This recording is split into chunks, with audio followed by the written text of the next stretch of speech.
Hello! Can you see and hear me okay?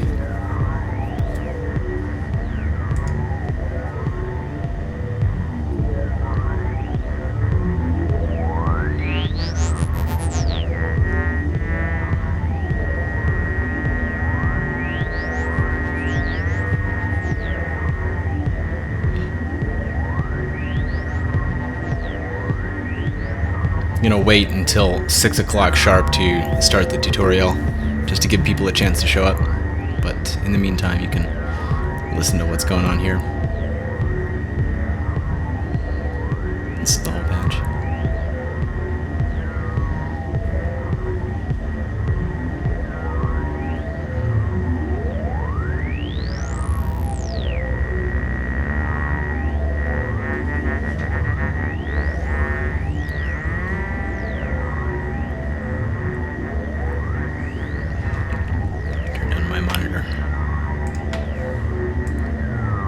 There, that's better.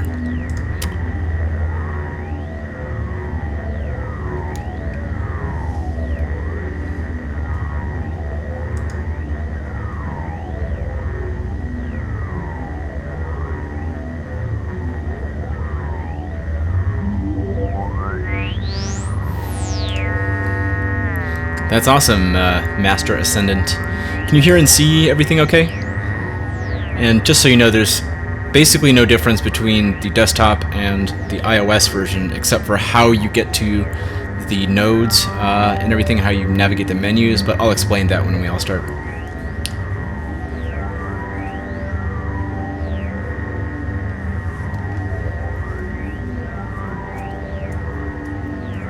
No, this is just a little soundtrack app or thing to play in the background for a little bit while I start up the tutorial.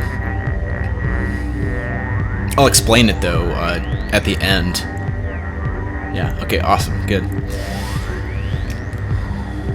Yeah, this is a more advanced patch. I just wanted to show off a couple of cool new things that are happening on the forum. And, you know, this is just something I was playing around with before the tutorial starting.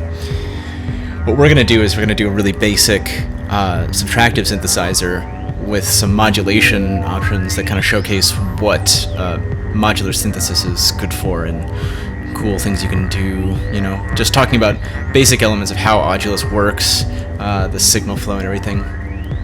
So, thanks.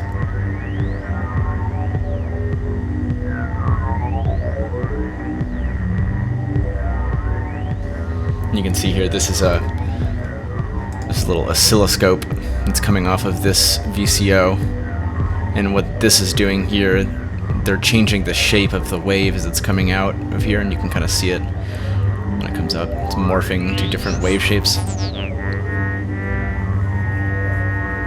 This is pretty cool. Someone made this oscilloscope, so this is actually monitoring audio rate stuff. So if I just go to here, waveform.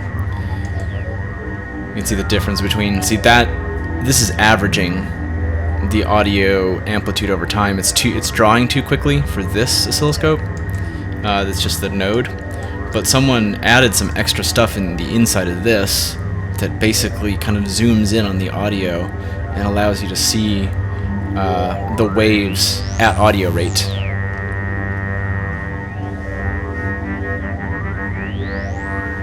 So I take this off. Just go here and add a 1 here.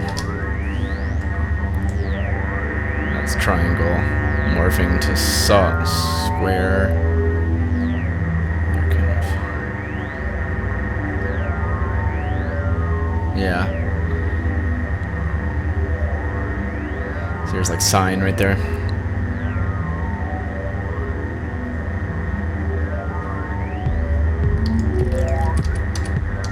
Pressing Command Z there to undo. There we go.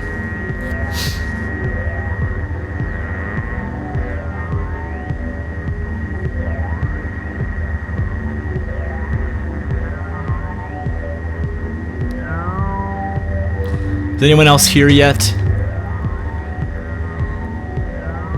Because I know might give it a few more minutes. It's 6 now, but I might give it a few more minutes just since you know, if you're a beginner just getting into Audulus and you want to see this from the beginning, that'll help, rather than, you know, you'd have to back up and like catch up with us. Wouldn't be able to ask questions in real time.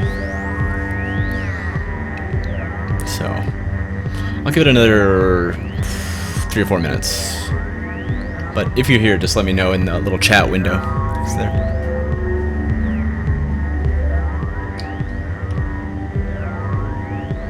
This is the inside of this. Nice.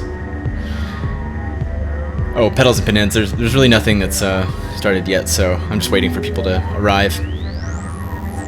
Hey, Robert.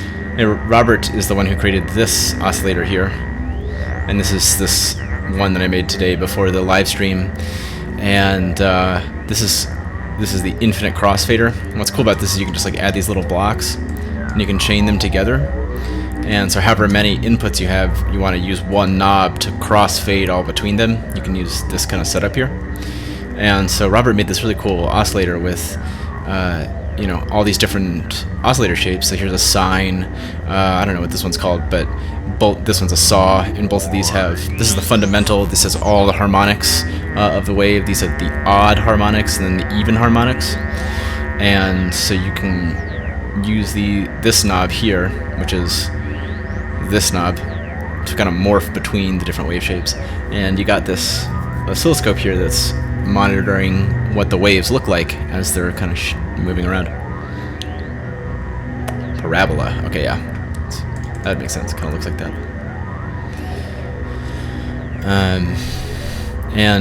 You know, what I'm showing off here too is these, you know, forum users have been creating these awesome little graphics for the inputs and outputs, and you get to add some, you know, visual elements to your patches in Audulus now. And you just need to have a little knowledge with graphics programs. They're called a SVG, or Scalable Vector Graphic. You'll have to create these on your computer, but you can import them into iOS to use them. And you can add all sorts of cool like detail to your patches and kind of, you know, have this. So instead of having some, you know, word here that describes this kind of just gets at the gist of what it is. It's, you know, morphing between these wave shapes. You know, these are little graphic symbols for, you know, envelope, gate, you know, the pitch here, and then for the audio coming out. Oh yeah, so the oscilloscope, Brian Baker. This is on the forum. I think maybe Stephen Schoen was the one who made it. Sorry if I'm wrong about that, but it's on the forum as audio waveform something. But this patch here that you're seeing will be posted in the forum after we're done with this, so you can just grab it from there too. But you know, I was showing everyone else how the difference between this oscilloscope and then the normal one with the node. So if I have the audio coming off of here, this is a 5-second window, you know, from here to here, and so there's not enough resolution to show you what the wave looks like. So with an oscilloscope, you know, one of the cool things, you can kind of zoom in on a part of time that you're looking at. So this is actually looking at the audio at audio rate, and the way it does it is it looks at the pitch that's coming off of the quantizer here that's feeding the oscillator, and it does this cool little trick inside of here that kind of samples the wave at a speed that makes it easy to see, and you can actually adjust the different vertical. That's kind of like the amplitude of the wave as it's coming in. This is kind of like a droney patch, so it's yeah. So I can adjust this and bring it back down into range. So, all right, I guess I'll get going now with the general tutorial. So I'm gonna turn this down. This, like I said, this patch is just kind of showing off some fun stuff that I did before the tutorial started. I used this sample and hold module from the last live stream we did to create some random note variations that are going to this quantizer here, that are then going into this oscillator that morphs between different wave shapes here, and showing off these graphic symbols that look really nice and crisp, and you can add your own, have your own kind of art to your modules now. And so then it's going out to the filter and then to these delays that are just have the regeneration or the feedback cranked all the way, and kind of getting this slowly evolving landscape or soundscape.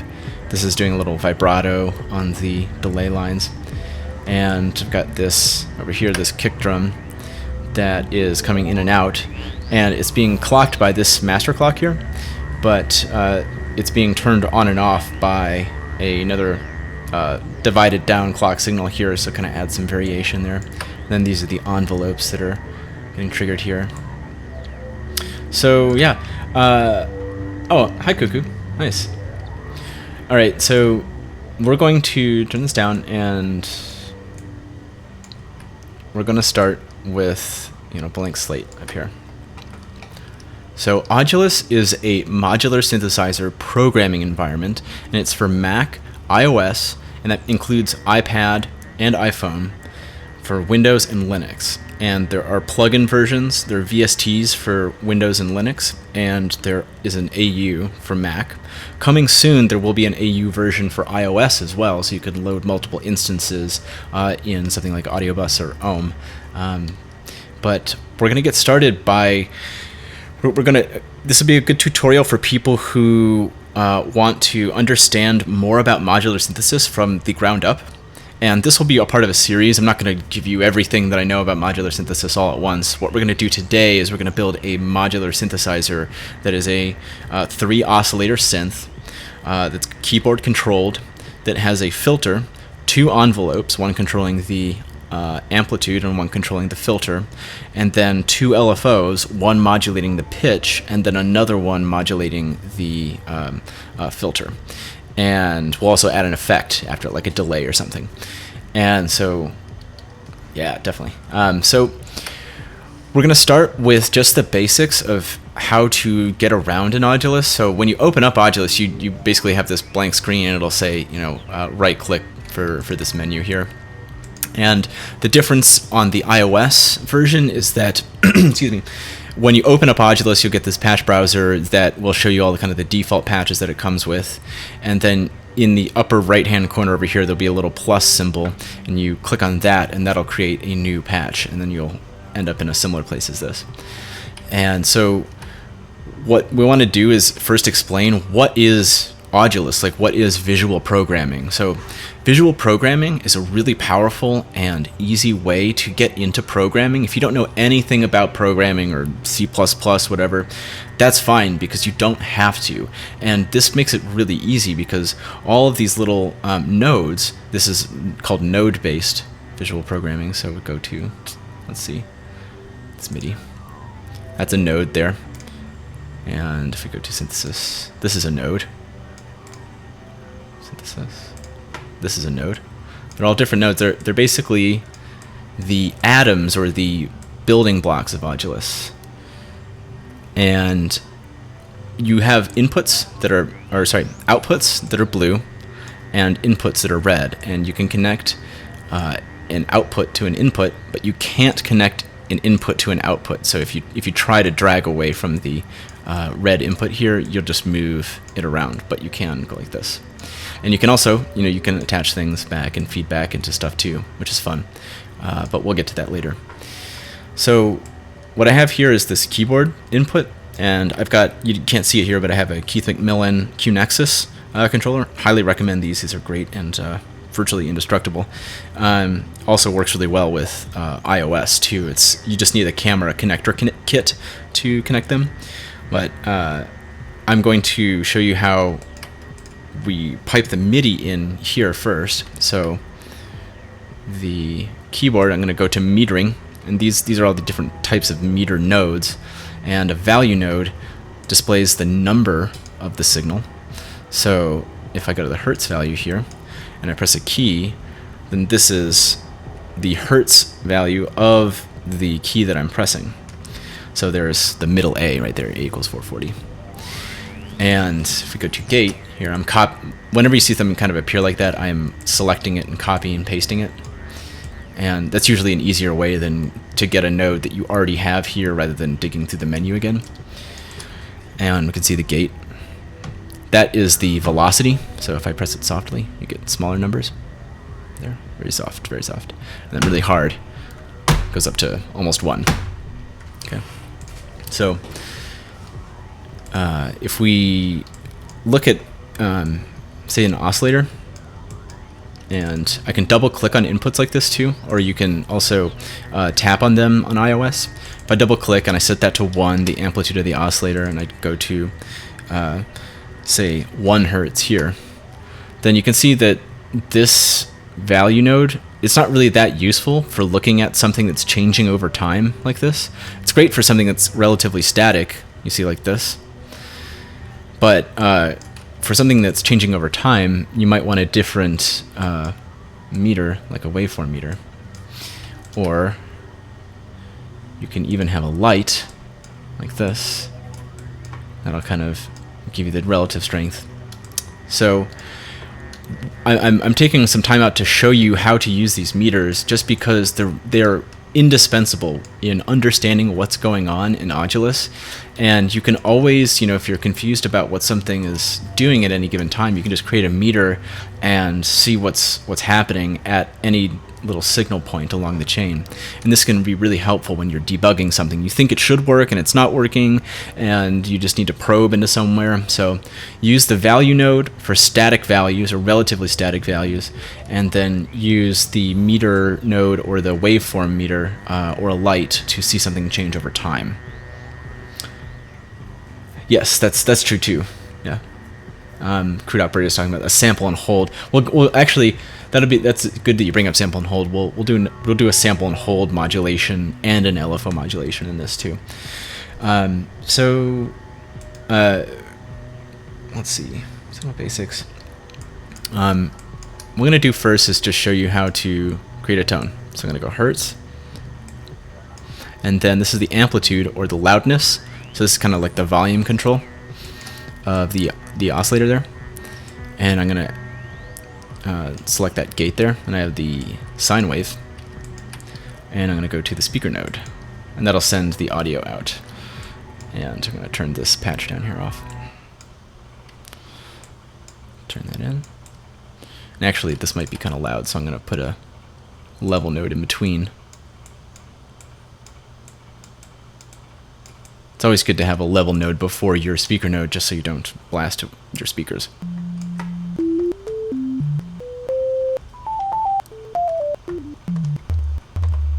So that's the sine wave. We can click on there, click on the little shape, and you can tap on that on iOS. Change the sound. It's a triangle wave. Saw wave. So, and then it cycles back around to sine wave. Now, this is basically the most basic synthesizer you can build. And right now, this is where you can set the polyphony. And polyphony is just how many notes you can play at any given time. And sorry, that was what I was clicking on I was trying to get back to. This is the MIDI channel. This is the polyphony. So legato means you can only have one note playing at a time. And the note priority, meaning so if I'm pressing a note and then I press another note, it'll always go to the newest note. And so it works, similar to a lot of synthesizers in that way. And so if I want to have duophony, or a polyphony of 2, I can click there.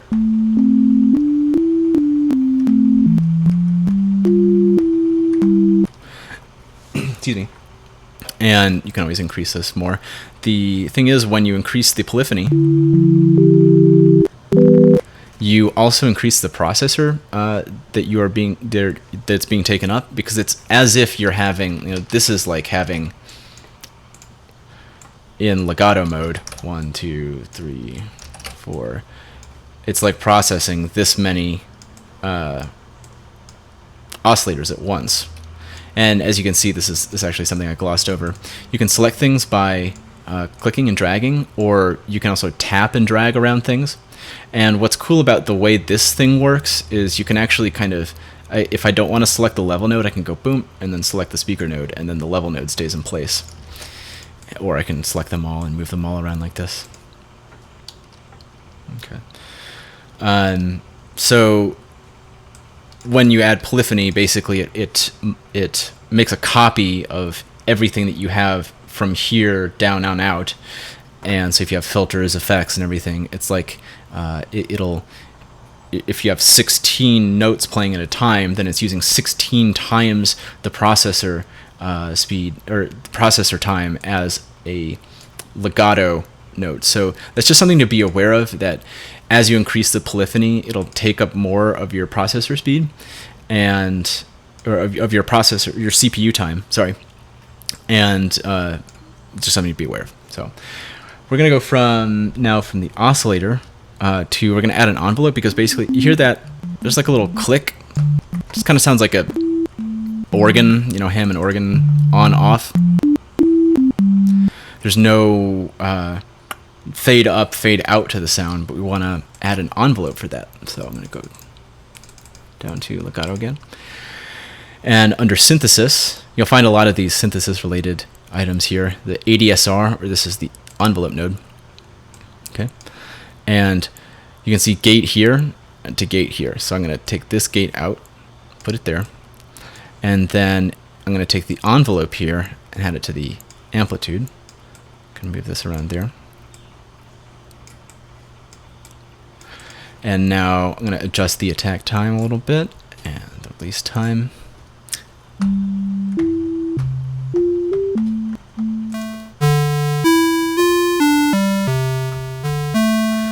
See, that's a lot different than just... That has no control over the volume envelope, but this allows you to kind of sculpt the sound. So if I want to have a really percussive sound, I could do something like this.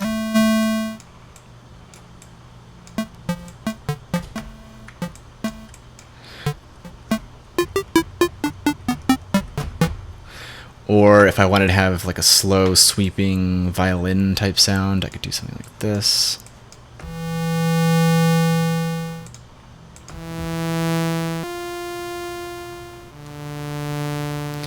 If we can see with the waveform meter what the envelope node is doing.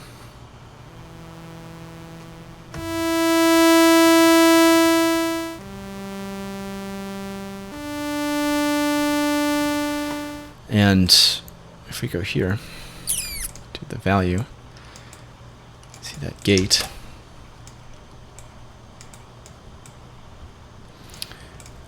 Remember, there's velocity on this keyboard, so I can press the note that's halfway up, or if I can really slam it down, it's going to get loud like that. I can press it really softly. And basically, this sustain control, so this is the attack time, so it's right now it's taking a second to increase to the maximum level, and then there's no decay, so just disregard that for a second. So it's going up to this level set by the sustain, and so this level set by the sustain is however high this gate is, right there, or the set by the sustain in this example. So that's 3.8 right there.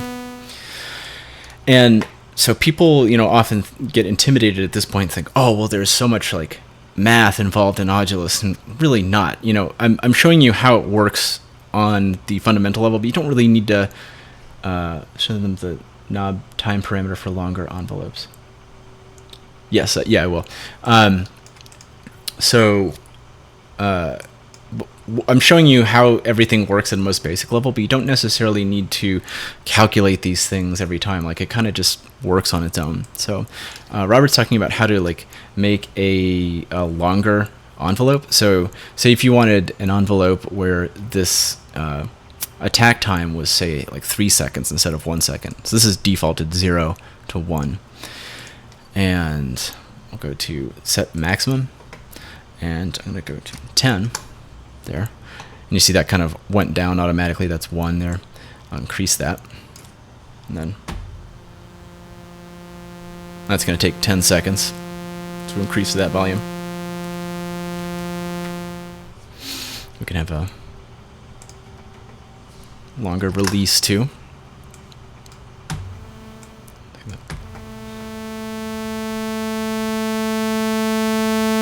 Increase at that level, let go. That'll fade out over time. So there's a lot you can do just with an envelope and an oscillator, but we want to have a more complex sound.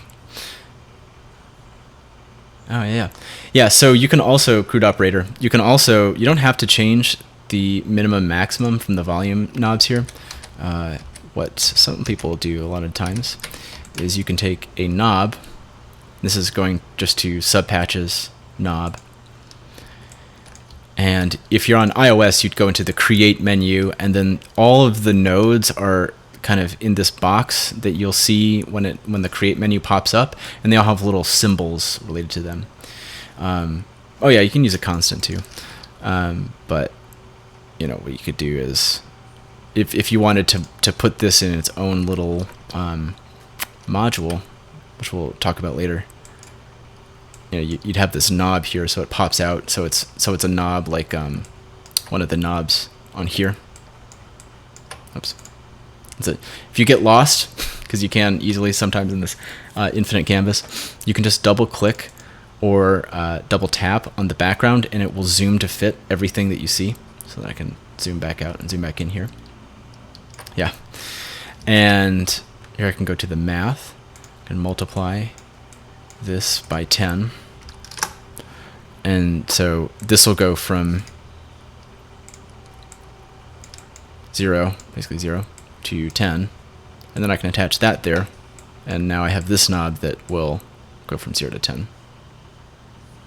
But it's only animating. You can see it'll only animate it up to the maximum level that you have set here. But that's fine. We don't worry about that. So moving on, we're going to talk about how to make a more complex sound. This is a pretty thin sound right now with just one oscillator. But one of the tricks to making a thicker sound is you have multiple oscillators and you combine them together. So I'm just going to copy and paste this here, and I'm going to use a math node here to add them together. It's just adding this signal and this signal, and then going there. I'm going to turn this down a little bit because it's going to be louder now. And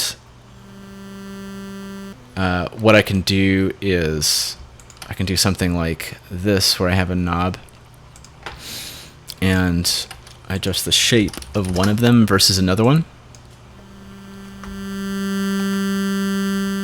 So I'll do this.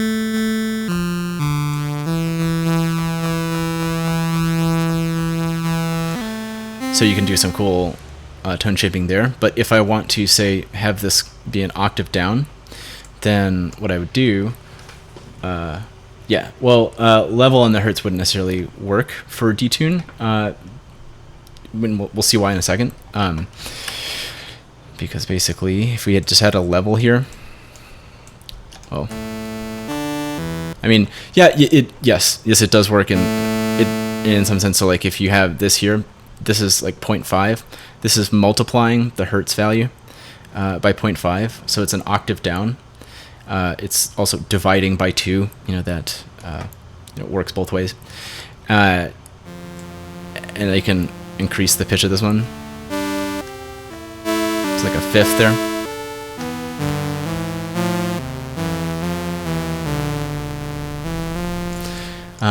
But what I usually do when I want to create a detune, so like usually people when they make synthesizers, they'll have the oscillator 1, oscillator 2 that has a detune, and then you have a sub octave oscillator. So get rid of this, and what I'm going to do is I'm going to have an add node here, and I'm going to add to this. I'll have a little constant node, and I'm going to set this to a maximum of, say, I don't know, 10 hertz, right? and connect that there. Then we can get kind of detune saw sound.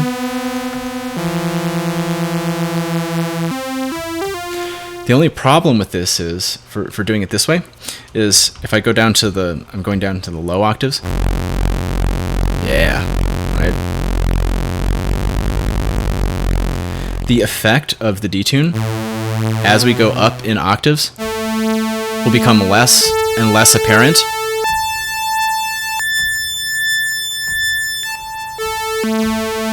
So if we want the detune to sound the same across all of the octaves, because pitch is a non-linear thing where, you know, every octave is twice the last octave, we have to linearize the pitch scale, and lucky for you, we have a little built-in module that does that. In the iOS browser, you can go up to the top and look for translation, but here we go to module, library, modules, utility, translation, and I'm going to, in an update soon, I'm going to reorder all of these so it's easier to find stuff, and eventually we're going to have a kind of text search that you can just search really quickly for this stuff. What I do right now is I just have a favorites folder, and I add my favorite stuff in here that I use all the time. But I'm going to module, library, modules, utility, translation, and then we're going to hertz to O, and that's O, or octave is like our linear pitch scale. And I'm going to have this come here. I'll get this stuff out of the way. And we have to, let's see, do this.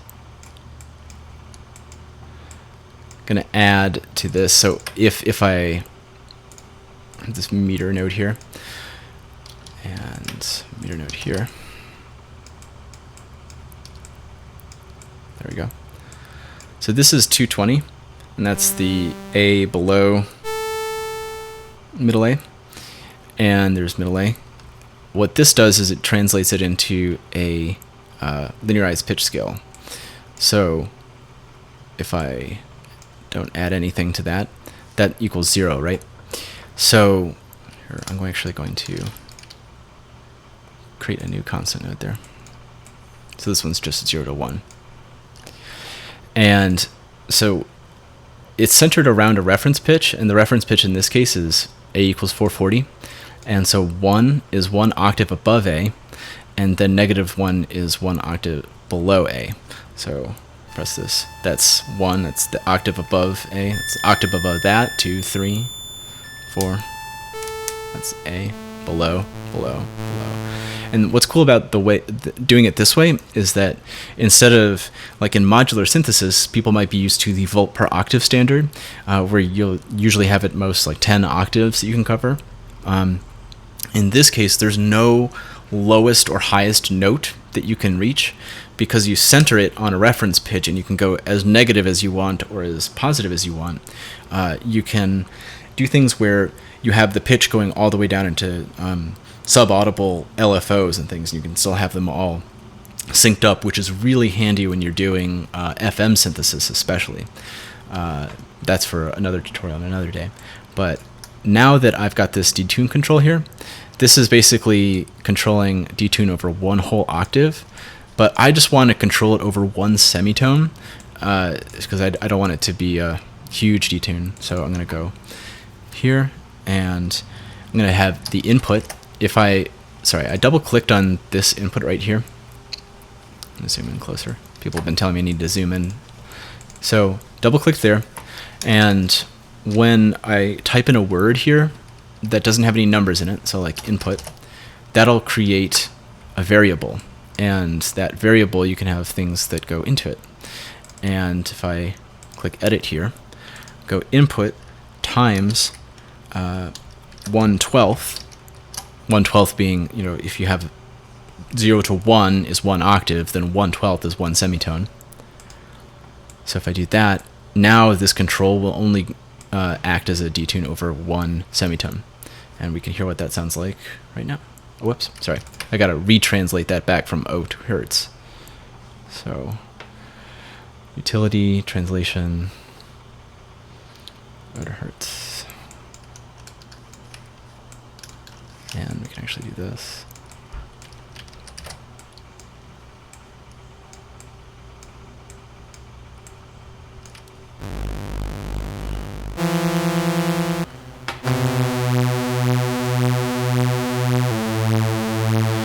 So you'll see what I mean by the why this is necessary. So like at this note right here, this is a low A.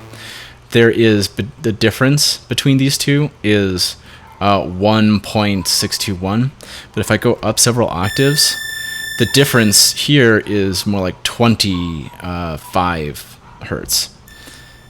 So if we were using the scheme that we had before, where we were just adding to this pitch, then, like I was saying, it becomes the detune is more pronounced in the lower notes and then less pronounced in the higher notes.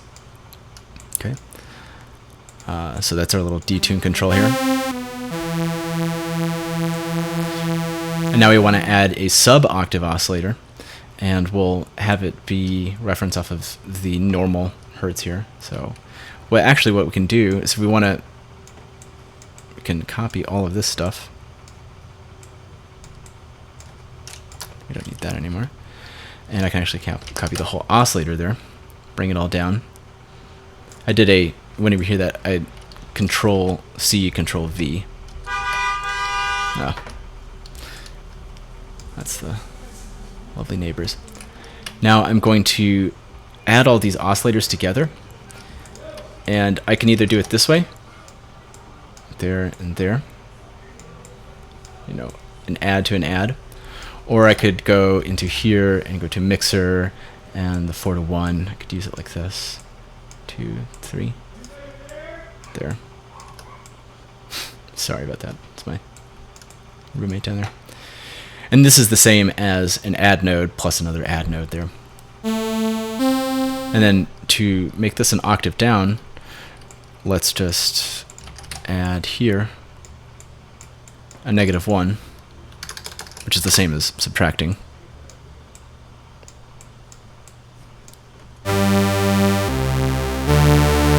Yeah, real fat now.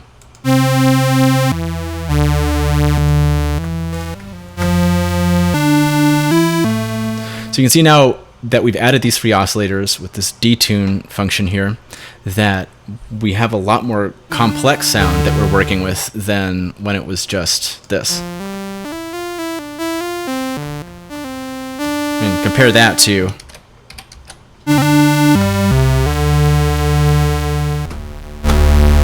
Yeah. Oh, thanks Cuckoo for stopping by. Yeah, and this video is going to be archived online, so everyone can check it out, and when it's done, you'll be able to check out the patch as well. It'll be uploaded to the forum. Okay, so now they got the oscillators done. The next thing, for people who don't know, Cuckoo makes really cool demos for all sorts of musical instruments, so it's cool that he stopped by. So now we have the oscillator section all set up.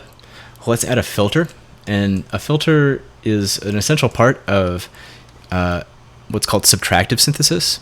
So we're starting with these really harmonically rich waveforms, and you know, this is an example of a not harmonically rich waveform. There's only one harmonic here, that's the fundamental. But if we use square waves,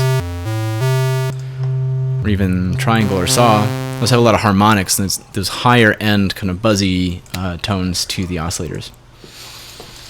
And what we can do is we go down to effects, filter, and you get a filter node. I'm going to put the audio in here, and then it comes out here. And for right now, we're not going to mess around with these inputs, but we can just actually take this little bead right here. We can control it. You can do this with your finger too if you're on iOS.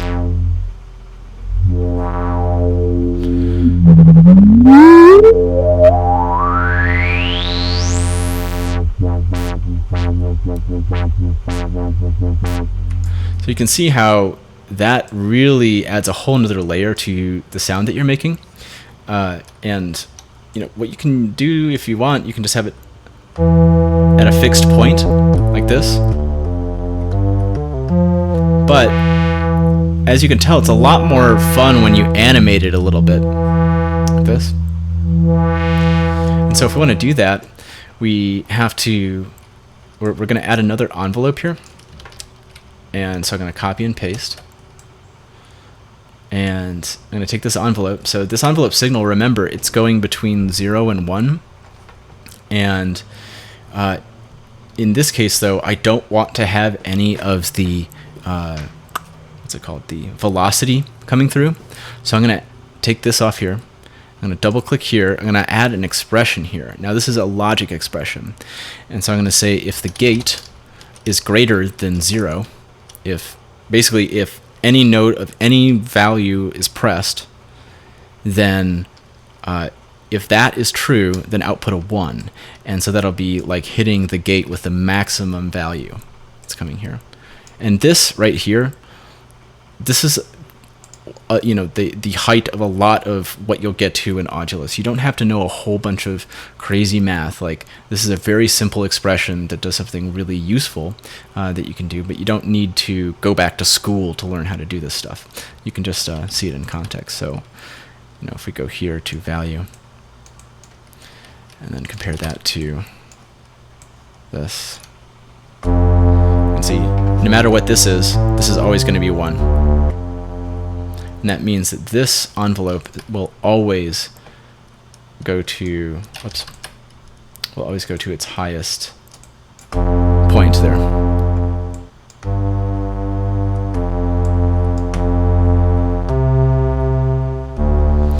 Okay, so if we take the envelope and just go straight to the Hertz input, we're not going to hear anything, or barely anything. And that's because this is telling the envelope here is telling the Hertz cutoff of the envelope to go between 0 and 1. And there's not a whole lot of harmonic content there. Most of the harmonic content, the human hearing, where we hear instruments and stuff, are between like 250 and 5,000, maybe 12,000. Like the Moog filter goes up to 12,000 Hertz.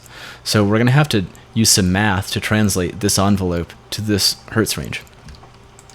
Okay, so I'm going to have this math multiply.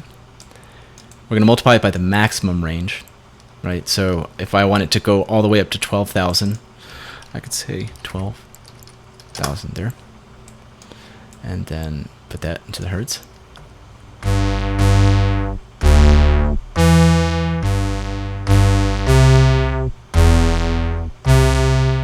You can see how that changes the sound. Now, another thing that's similar to the problem that we have over here is that most of the juicy sounds of the filter are down in this range, where it's actually spending most of its time up, in this range above 5,000. We can have, take that over there. So it's going to 5,000. Where we really want it to hover a little lower. So what I'm going to do is I'm going to take this, and I'm going to square, just multiply it by itself, square the output of this, and attach it to the Hertz. Oh, whoops. What's going on there? Oh, I know what I did. Sorry. Did it in the wrong order. Gotta square you just square it before it goes to the multiplying. So this is still going between 0 and 1. This is going to make the envelope exponential, and then that get multiplied by 12,000. Okay. You can do it twice and see if it sounds a little better there. So compare this sound.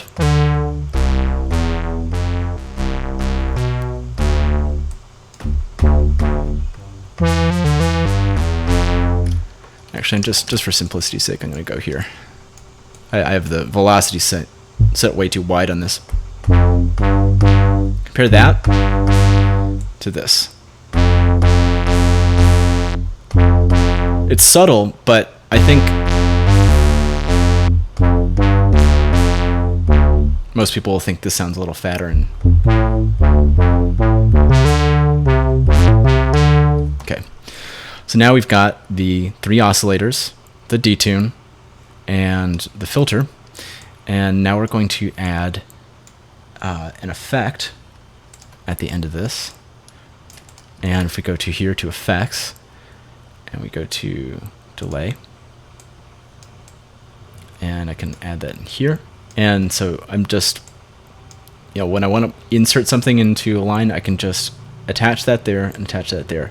I don't need to, you know, unattach it from here and then attach it there. I can just interrupt it like that. And so now I'm going to add a delay. And a delay is an effect where it'll take the sound and kind of, it sounds like an echo, like, you know, when you're yelling into a canyon, basically. And there you can play around with the different controls, so like this is less time between the delays. That's called like a slap back. You can increase the feedback.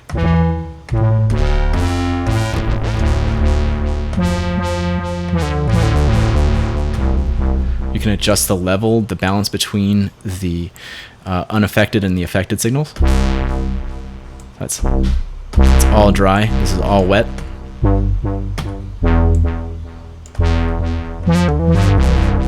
Okay.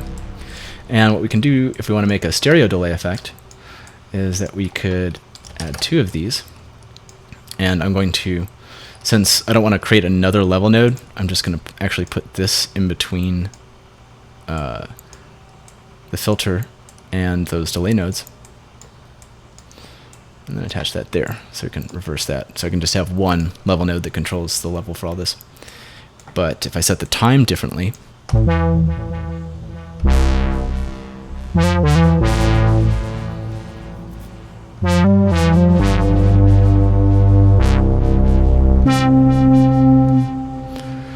so there we have it. We have like a really great sounding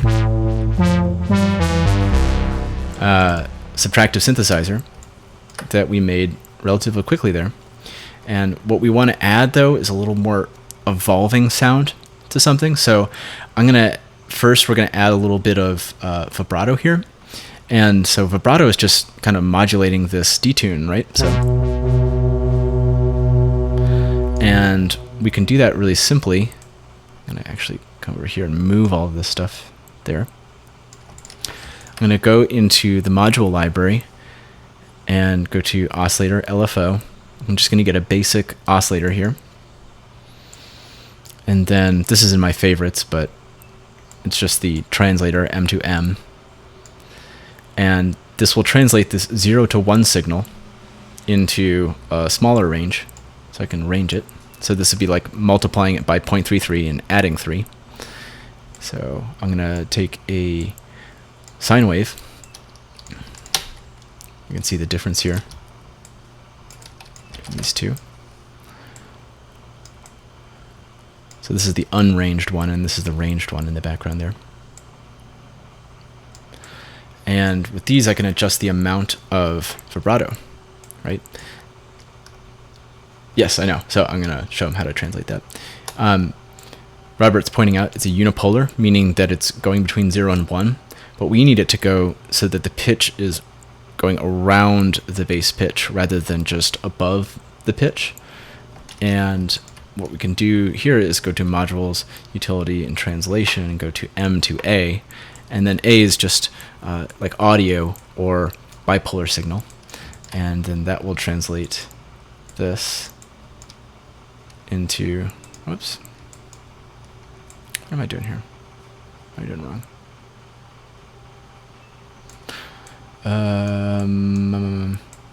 Thinking about it the wrong way. I think I need to do it this way. Right? No. Sorry guys, I'm having a brain fart here. Yes, okay, just need a level node on this one. So this is adjusting the amount of deviation. So if there's no, it'll be straight down the middle there. Then we're adding little bits of variation to the pitch there. And it sounds best when it's about like 6 hertz, about there. And we're going to add this to all of these. So I go to there. Add that to that. And then, because there's no, I'm going to add another one of these here.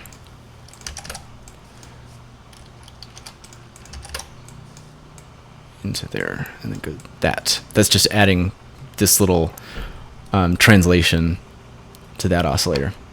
And then, so this is without any vibrato. I'm going to start adding it in.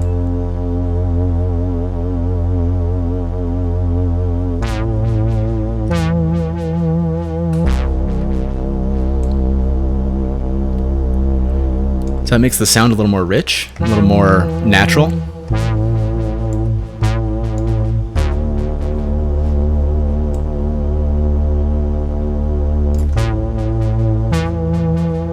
And vibrato's effect, it sounds best when it's just barely a little bit of it.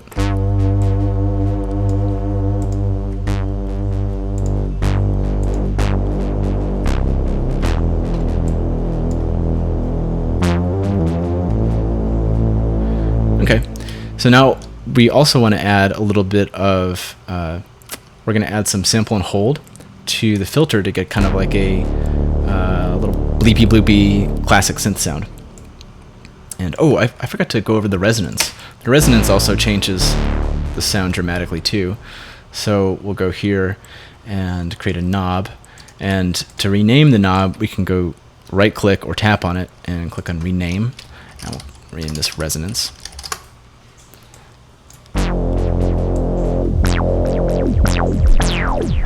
See how that definitely changes the sound.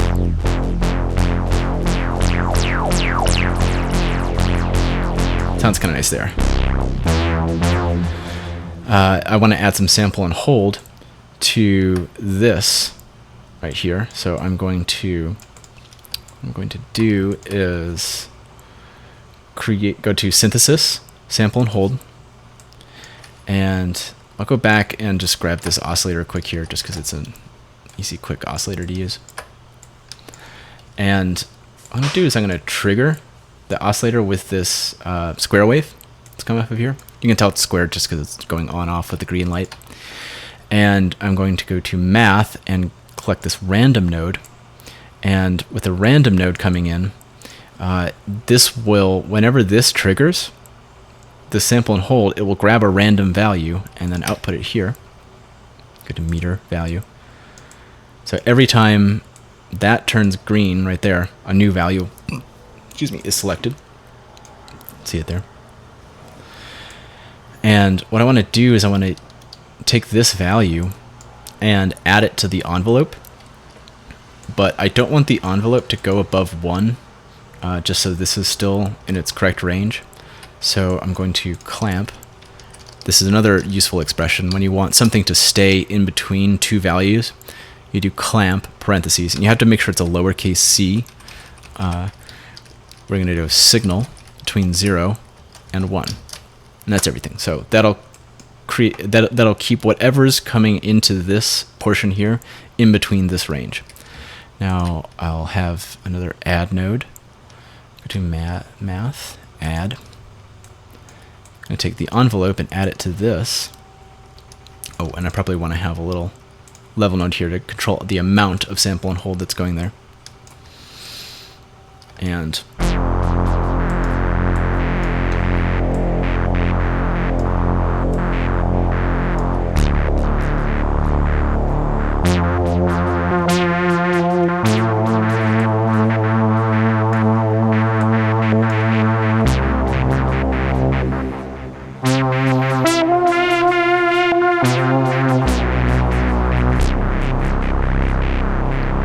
pretty cool, right?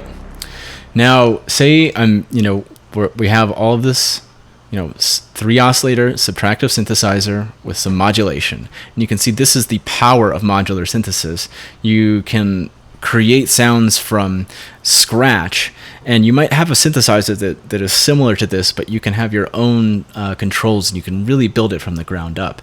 And if I want to put this all into one little neat package that is just like a ready-to-go synthesizer, I can select everything like this, and then right-click here and go to Group. And now that puts everything in this little subpatch here. And we only have one knob in there, and that's the resonance knob, but we'll soon pull some more knobs out. So we have this resonance control. We're going to add a control for the attack, decay, and sustain release. We'll go to filter attack. Filter, whoops. To rename something, you have to click in this kind of area around the knob. If you click on the knob, you'll get this set of instructions, and then there. So filter decay, and then copy and paste those two. Whoops, did it again. Sustain and release. And I can copy all of this and go up here.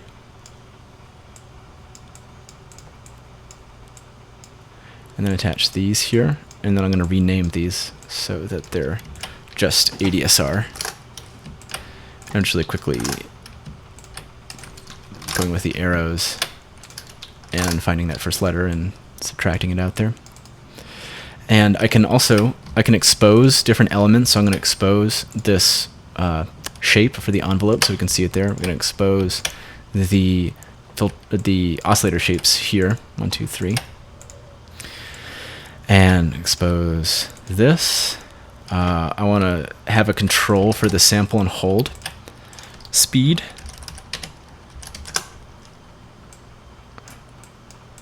And then I want one for the amount. Sample and hold amount. And let's see, what else? We'll have one for the master level, volume, and let's just have, instead of 2 mix controls, we'll just have one mix control for the delay. You can see I can, I kind of glossed over this, but you can, from a knob, go to any other knob and just attach it like that. And I'm going to do time 1 and time 2, because that's important for the stereo separation. Time 2. And probably want 2 separate feedback controls, just because if you have a really short delay on one and a really long delay on the other, it's nice to have 2 different feedback controls. Feedback 1. Feedback 2. And what else? What else? Oh yes, the vibrato speed.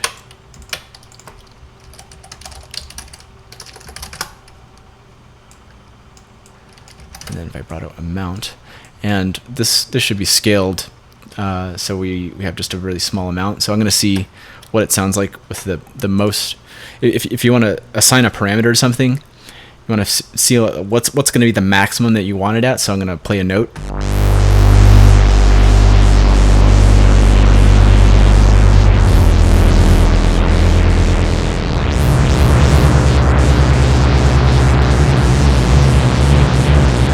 And then that sounds, about the maximum I want it. So I'll go to set value, and I'll see what that value is. Okay, so 0.16. And then I can take a multiply node and go 0.16. Have that there to there. So now this knob will only go to a maximum of 0.16. You can also go to set minimum and maximum here, but we'll get into it later, but basically it's nice to keep these knobs that get exposed to the panel in between 0 and 1. Okay, oh, and we want to have the detune.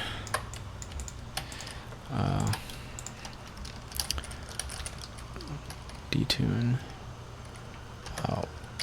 os2, and then detune sub. How would you track the vibrato to the keyboard? Speed. Oh, you mean like each note would, you would, oh, okay, well, I mean, you could do that. Do you mean like this is to Robert's question down here.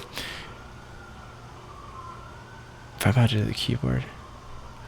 Do you mean like how hard you press the note or something? Or like a division of the frequency that you're playing?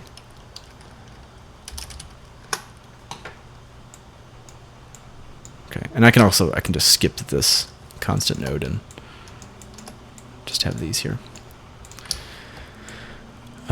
Okay, I think that's everything. Is that right? This is the whole synthesizer there. And if we pop out, everything's kind of stacked on top of each other, but we'll separate it out.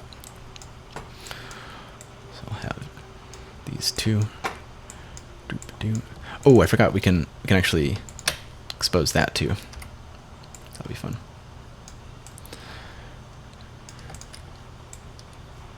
So I'm gonna have the 3 oscillator shapes over here. And it's generally when you're creating a UI for your patch, you want to do things kind of in the signal flow as it's going. So this is going to be the oscillator section. This is the VCA or the volume envelope section. Then the filter out here, and then we're going to have the delays on the other side. And what I'm doing here is I did it quickly without saying it, but you right-click anywhere inside of here that's on a blank spot, and you go to Edit UI, and then you can move things around. And then when you're satisfied with where things are, you press Lock UI, and then you can interact with things like that. Okay. So, Edit UI. I know what that's going to go over there. While I do this, I'm going to put this up a little bit just to have something going on in the background. Okay. Filter.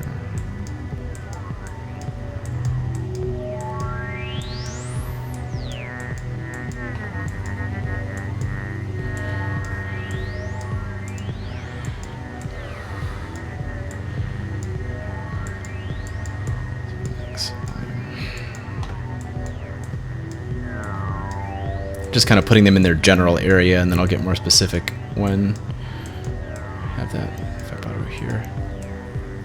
Oh, I forgot to rename that vibrato.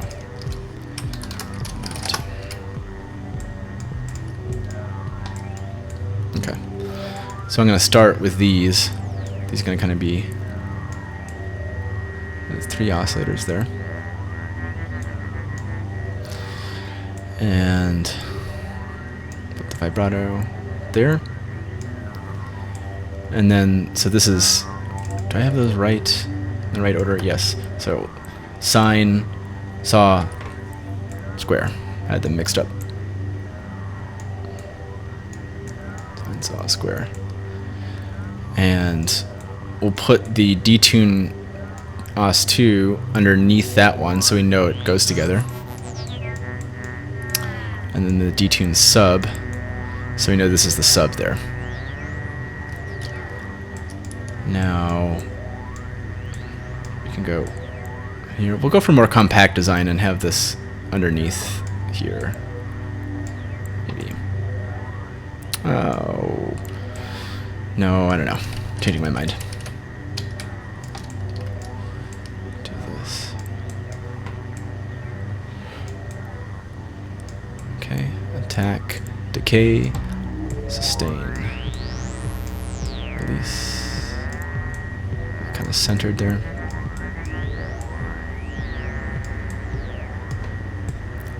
Okay. Maybe put this one under here. Like that. Yeah.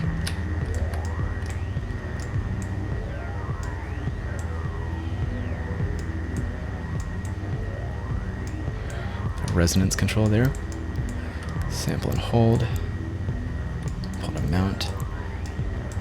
Volume.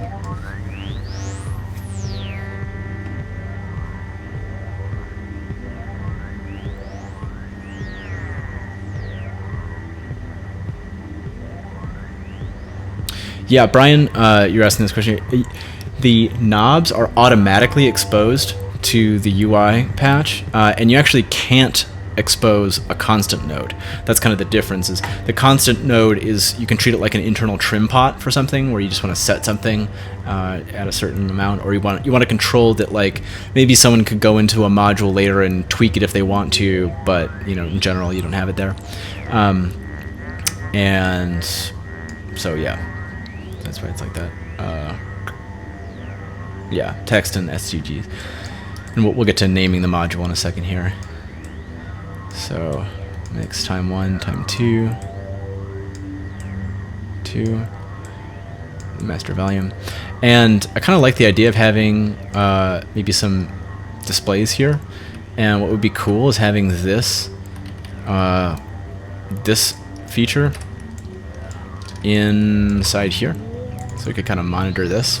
So I copied and pasted this, and what I'm going to do is I'm going to find, I went inside of that module, I'm going to put an output here, and I'm going to cut that one, and I'm going to add a waveform here. Now this will be able to expose to this subpatch up here.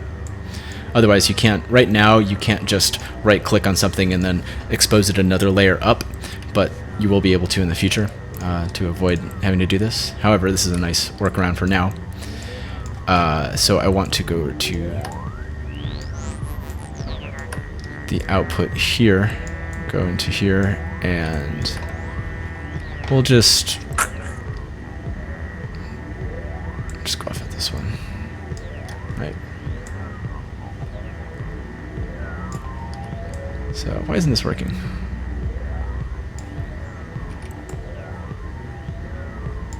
What's going on there? You guys seen something I'm not? Yeah, well, forget it for now. We can do that later.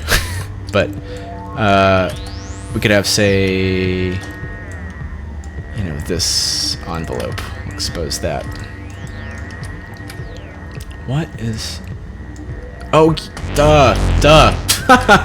I forgot. I wasn't pressing the keyboard. Turn this down a bit.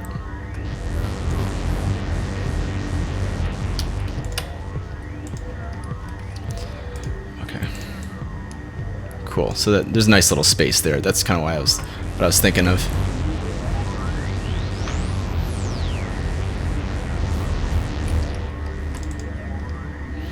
Maybe do it after the filter there.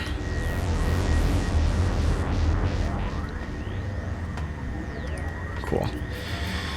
And have that there. Now we want to name the module, so we'll just say, I don't know, let's see, make a text node there.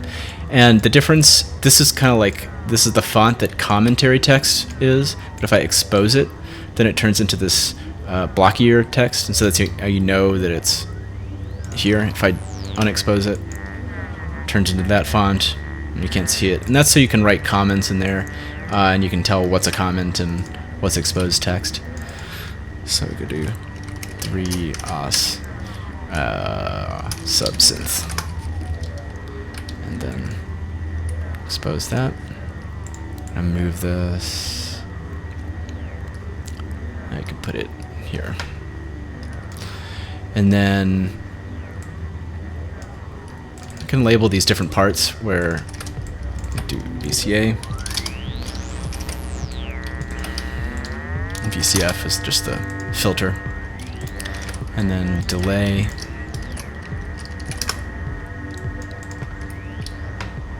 and those all got stacked there. So go to VCA, VCF, and delay.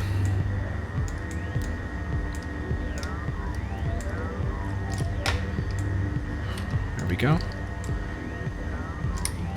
And then now I can lock UI, and then if you're on iOS, you can right click, or sorry, you can tap, and then there will be a little selection that comes down that says add module, and you can add this module into the menu, the create menu that comes up. So it'll be like a little module that you can pull up into other patches that you have, and you will be able to use it in other designs later. But basically right now this is kind of, you made something that where you can just pull up this as an Audulus patch, and it's a ready to go synthesizer that you can just play with, and you don't need to patch anything or do any kind of stuff. You just can change these controls and interact with it just like it's a hardware synthesizer that isn't modular. That's right. So we go from the modular synthesizer that's in here, And then what we're doing here is we're pulling out all the relevant controls, so this is a little easier and more performance friendly, and you're just pulling out what you need. So just checking in over here.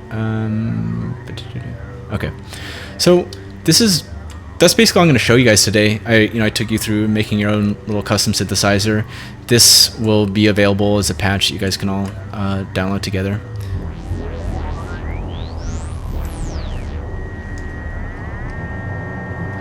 And you can explore this patch a little bit, and this one as well. And next time we'll go into some deeper functions of how to do more complex things with modular synthesizers, how to set up kind of patches like these where they're self-playing. Like, there's no keyboard attached to this stuff here. This is just kind of, you set up some rules and have things kind of just going. And there actually is, one of the first tutorials I did was about how to create a self-playing patch, but we can do it from a more like a basic elemental level, where that tutorial kind of assumed that you already knew a lot about modular synthesis. So I hope you enjoyed this. If you guys have any, I'll wait a second. If you have any questions, like follow-up stuff before we end the stream, I'll wait for you guys to like type them in here. So looks like they're talking about how to make a better system for the UI and all that kind of stuff. But does anyone else have any like beginner modular synth questions, or questions about Audulus and how the signal flow works, or whatever?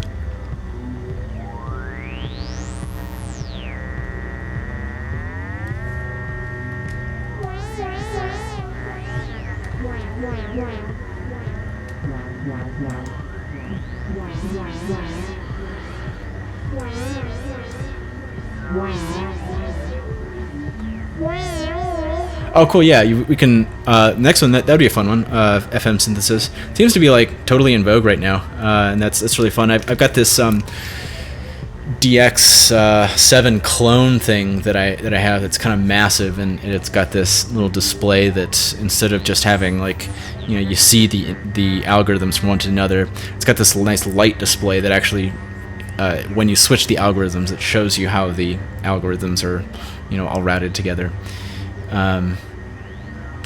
Oh, thank you, David. No, I wrote some notes. You don't see it on my iPhone here. That was kind of like little points that I have. But I've been doing this stuff for a long time, so like just explaining the stuff to people in person. Plus, I went to school to be a teacher, so it's easy to just kind of I live and breathe this stuff, and it's nice to be able to actually talk about it rather than just sit here and be in my own head about it. And having lots of presentations at like MoogFest and other thing also helps kind of get down at the essence. Also, I'm really familiar with what it was like starting out with this synthesis stuff and having no clue what any of this stuff was. I used Reason for years, and I had no idea what any of the controls did. I just pressed them and turned knobs until things sounded good. I really didn't even know what a filter envelope did for forever. So yeah. Yeah, demand a solo. I'm not the best keyboard player.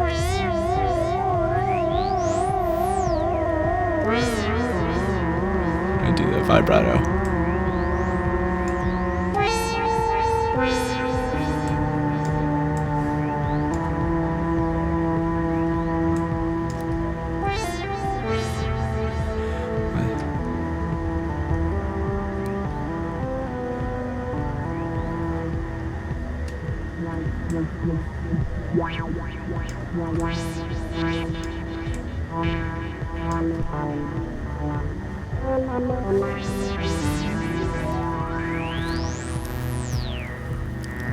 Cool.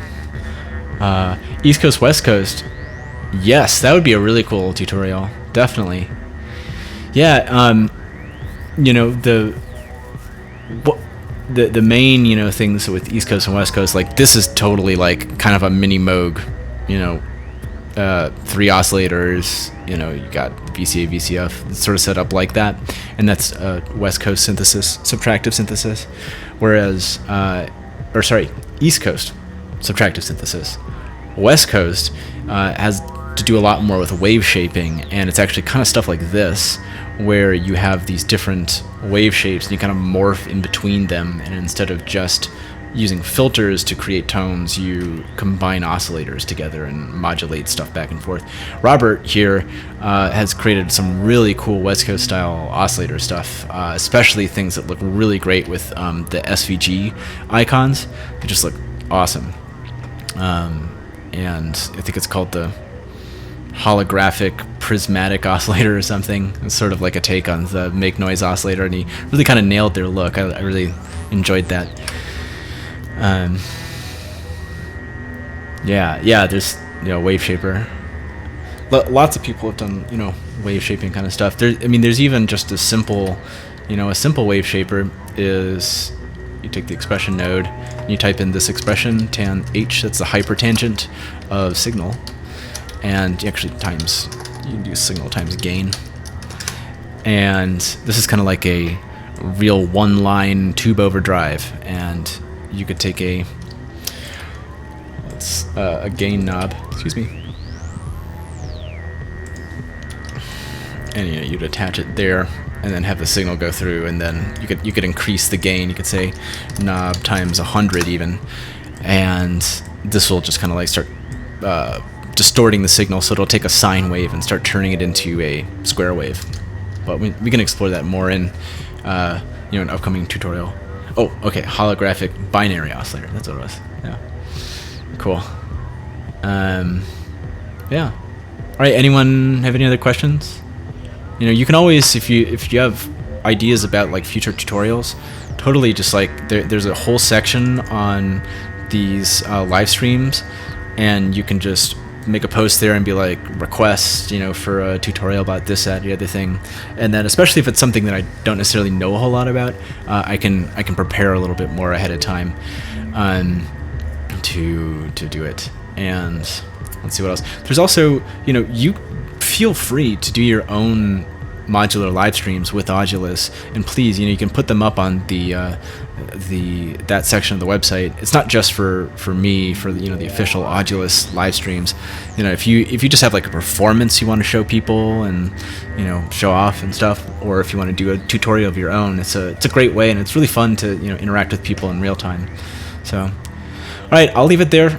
Thanks a lot, guys, for stopping by, and I will see you on the forum. That's right, make sure you sign up on the Audulus forum, forum.audulus.com, and you can download this patch and lots of others. This will be up in 10 minutes here. So thanks a lot.